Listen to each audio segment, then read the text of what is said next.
Okay, we're here with Ohio State Wrestling head coach Tom Ryan. Coach, you have another top 5 matchup this Friday against Minnesota. They're coming to St. John Arena here in Columbus, Ohio. Give us a little overview about that match. Well, it's a big match, obviously. They're ranked, top five? Top 5 coming in up and down the lineup. They're tough. We need to see some mental growth from our team. I think we were better prepared than we showed against Iowa, but I think the crowd and some things got to us. It just can't get to you. Things that have no impact in the match shouldn't have an impact in the match. So looking forward to this match. Andrew Camplatano's got a big one.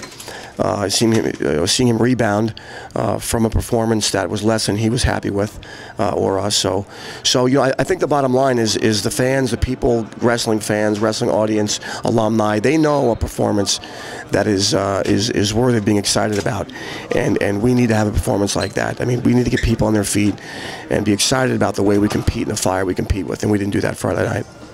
Okay, you mentioned a little bit about the match at Iowa. What are some of the positives, though, that you were able to take away, not just from Iowa, but the weekend overall? I think that as not as lopsided as the score was, but there were plenty of situations where Demas gets a 2-2. Josh wrestled very well all weekend long. He gets a 2-2. He wins the match. Nick Heffling gets hit with a stolen call in the last 20 seconds of the match. It puts it into overtime. Nick wins, and then Andrew comes out and wrestles the way he can. He's capable of, and we win the dual meet. So as bad as it was at times, we were this close to also winning the duel. I thought Nico wrestled really well at 25. He had 2 chances to turn McDonough and didn't get them, but they were chances. They were opportunities, and we just got to keep creating opportunities to score points out there. I thought Hunter, although he didn't wrestle great, he did what he needed to do to win. He got behind early off of his attacks, came back and found a way to win. And the same thing with Desari.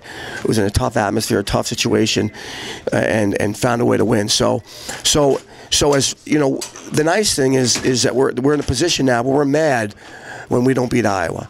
We're very frustrated and disappointed and angry at the fact that we didn't leave there with a win, despite the fact that it was Iowa, in Iowa City, and no Logan Stieber. We're still all very unhappy about it. They responded well against Northwestern, and they need to respond against Minnesota. There'll be no Logan, but we can beat Minnesota without Logan. Okay, so again, you talked a little bit about Logan.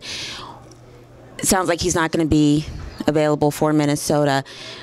Sort of what's the status? I know that was definitely the headline Friday that he wasn't wrestling at Iowa. So based on the type of leg injury that he has, history would and they're all different, but would say that he'll be ready for Indiana and Wisconsin. Now the question is, do we want to bring him out for those matches? So he will be ready for Indiana, Wisconsin. We're not sure if we'll wrestle him yet because we want to get his training level back up.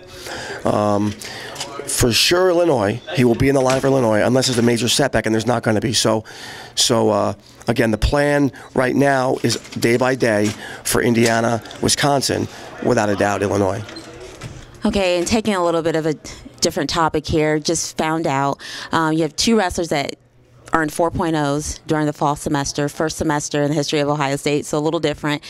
Yeah. Josh Witt, Randy Langus. Just talk about the importance of having these guys on your team and just sort of the academic strength they bring. Yeah, no, I mean, I think we know that in the real world, very few people make a living involved in the sport of wrestling, right? So the life's about the education. Come here and get the education. So Josh Witt is a standout student athlete. We have a board behind me here that highlights people that are the well-rounded student athlete. Josh is one with a 4.0, and then Randy Langus, who was a valedictorian in his high school. So the beautiful thing about Ohio State, we know too, is that you've got brilliant fencers, brilliant gymnasts, you've got football players, basketball players, wrestlers, and you have brilliant students that are going to make a difference in the world. Randy Langus is a guy you want on your side no matter what you're doing. 4.0 engineering major, again, #1 in his class.